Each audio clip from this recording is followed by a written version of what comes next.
Welcome back to Storytime for Kids. And remember, if you haven't already done so, hit the like and subscribe button for more stories. Today, we're going to read Walt Disney's Peter Pan. In a quiet street in London lived the Darling family. There were Father and Mother Darling, Wendy, Michael, and John, as well as the children's nursemaid Nana, a Saint Bernard. At bedtime in the nursery, Wendy always told wonderful stories about Peter Pan and Neverland, a magical place with mermaids and fairies and wicked pirates too. John and Michael liked best of all to play pirate. They had some fine slashing duels between Peter Pan and his arch-enemy, the pirate Captain Hook.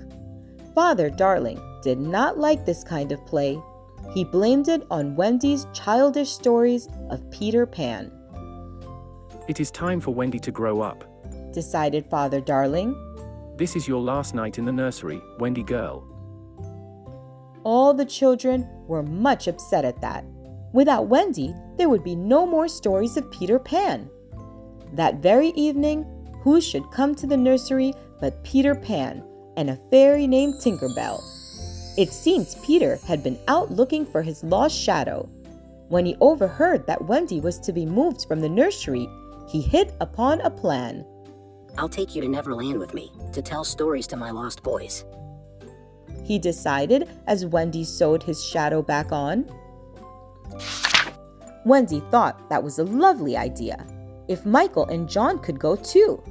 So Peter Pan taught them all to fly, with happy thoughts and faith and trust and a sprinkling of Tinkerbell's pixie dust. Then out the nursery window they sailed, heading for Neverland while Nana barked frantically below. Back in Neverland, Captain Hook was grumbling about Peter Pan. You see, once, in a fair fight long ago, Peter Pan had cut off one of the pirate captain's hands, so that he had to wear a hook instead. Then, Pan threw the hand to a crocodile, who enjoyed the taste of Hook so much that he had been lurking around ever since, hoping to nibble at the rest of him. Fortunately for the pirate, the crocodile had also swallowed a clock. He went tick-tock when he came near, which gave a warning to Captain Hook.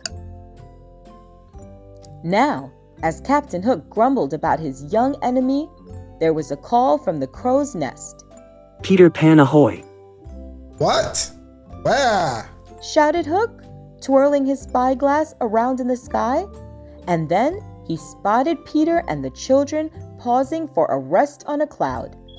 Swaggle me eyes! It is Pan! Hook gloated. Pipe up the crew! Man the guns! We'll get him this time at last! Oh, Peter, it's just as I dreamed it would be, Mermaid Lagoon and all, Wendy said as a cannonball whipped through the cloud beneath their feet. look out. Cried Pan. Tinkerbell, take Wendy and the boys to the island. I'll stay here and draw Hook's fire. Away flew Tinkerbell as fast as she could go. In her naughty little heart, she hoped the children would fall behind and be lost. She was especially jealous of the Wendy girl, who seemed to have won Peter Pan's heart. Straight through the Neverland jungle Tink flew, down into a clearing beside Hangman's tree. She landed on a toadstool, bounced to a shiny leaf, and pop! A secret door opened for her in the knot of the old hollow tree. Zip! Down a slippery tunnel Tink slid. She landed at the bottom in an underground room, the secret house of Peter Pan. Ting-a-ling, she tinkled, trying to awaken the sleeping lost boys. At last, rather grumpily, they woke up and stretched as they listened to Tinkerbell. What? Pan wants us to shoot down a terrible Wendy bird? Lead us to it. They shouted, and out they hurried. When Wendy and Michael and John appeared, flying warily, the lost boys tried to pelt them with stones and sticks, especially the Wendy bird. Down tumbled Wendy, all of her happy thoughts destroyed. Without them, no one can fly. Hooray! We got the Wendy bird. the lost boys shouted. But then Peter Pan arrived. How angry he was when he discovered that the boys had tried to shoot down Wendy, even though he had caught her before she could be hurt. I brought her to be a mother to us all and to tell us stories. He said. Come on, Wendy, said Peter. I'll show you the mermaids. Boys, take Michael and John to hunt some Indians. So Peter and Wendy flew away, and the boys marched off through the forest, planning to capture some Indians. There were wild animals all around, but the boys never thought to be afraid, and not a creature harmed them as they went through the thick woods. First, we'll surround the Indians. John decided. Then, we'll take them by surprise. John's plan worked splendidly, but it was the Indians who used it. Disguised as moving trees, they quietly surrounded the boys and took them by surprise. Soon, bound with ropes, the row of boys marched away, led by the Indians, to their village on the cliff. Don't worry, the Indians are our friends, the lost boys said, but the chief looked stern. Meanwhile, on the other side of the island, Wendy and Peter were visiting the mermaids in their peaceful mermaid lagoon. As they were chatting together, Peter suddenly said, Hush! A boat from the pirate ship was going by. In it were wicked Captain Hook and Smee, the pirate cook. And at the stern, all bound with ropes, sat Princess Tiger Lily, a daughter of the Indian chief. We'll make her talk, sneered Captain Hook. She'll tell us where Peter Pan lives, or we'll leave her tied to Slippery Skull Rock, where the tide will wash over her. But proud and loyal Tiger Lily would not say a single word. Peter and Wendy flew to Skull Rock. Peter, by imitating Hook's voice, tried to trick Smee into setting Tiger Lily free. That almost worked, but Hook discovered the trick and came after Peter with his sword. Then what a thrilling duel they had, all over the rocky cave where Princess Tiger Lily sat with the tide up to her chin. Peter won the duel and rescued Tiger Lily just in the nick of time. Then away he flew to the Indian village to see the princess safely home, and Wendy went along behind. When Peter and Wendy brought Tiger Lily home, the chief set the captives free. Then what a wonderful feast they had.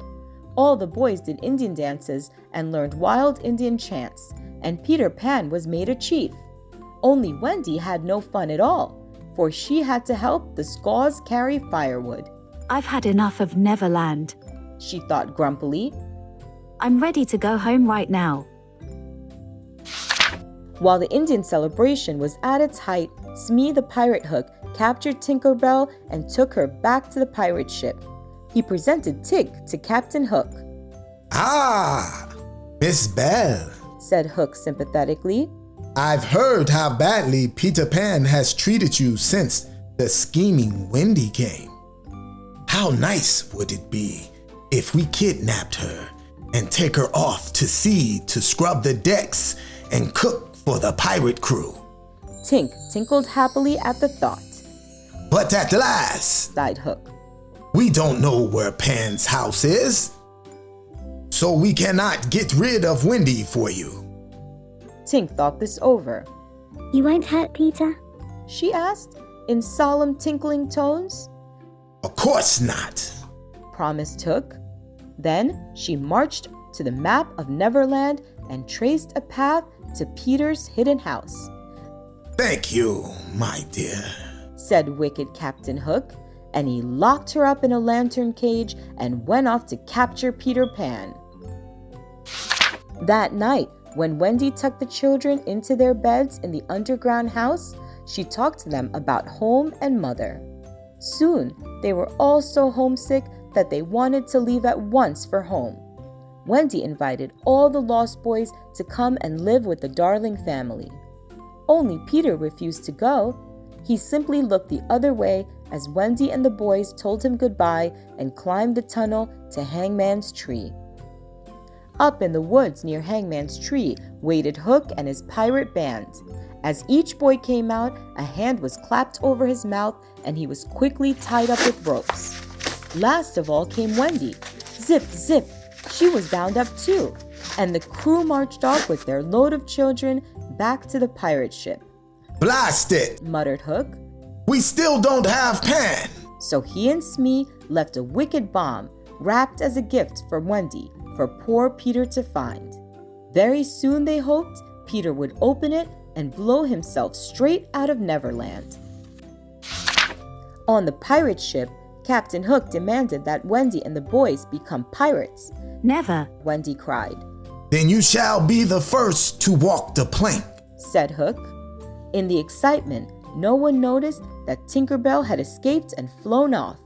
Wendy said goodbye, bravely walked out the long, narrow plank, and disappeared. Everyone listened, waiting for a splash, but none came. Then they heard a familiar sound. It was Pan. Warned by Tinker Bell, he had arrived just in time to scoop up Wendy in mid-air and fly her to safety. This time you have gone too far. Hook. Peter cried. He swooped down from the rigging, all set for a duel. And what a duel it was! While they fought, Tinker Bell slashed the ropes that bound the boys, and they beat the pirates into jumping overboard and rowing away in their boat. Then Peter knocked Hook's sword overboard, and Hook jumped too. When the children last saw the wicked Captain Hook, he was swimming for the boat with the crocodile tick-tocking hungrily behind him. Peter Pan took command of the pirate ship. Heave those halyards. Up with the jib. We're sailing to London. And he cried. Oh, Michael. John. Cried Wendy. We're going home. And sure enough, with happy thoughts and faith and trust and a liberal sprinkling of pixie dust, away flew that pirate ship through the skies till the gangplank was run out to the darlings' nursery windowsill. But now that they had arrived, the Lost Boys did not want to stay. We've sort of decided to stick with Pan, they said. So Wendy, John, and Michael waved goodbye as Peter Pan's ship sailed off through the sky, taking the Lost Boys home to Neverland, where they still live today. The end.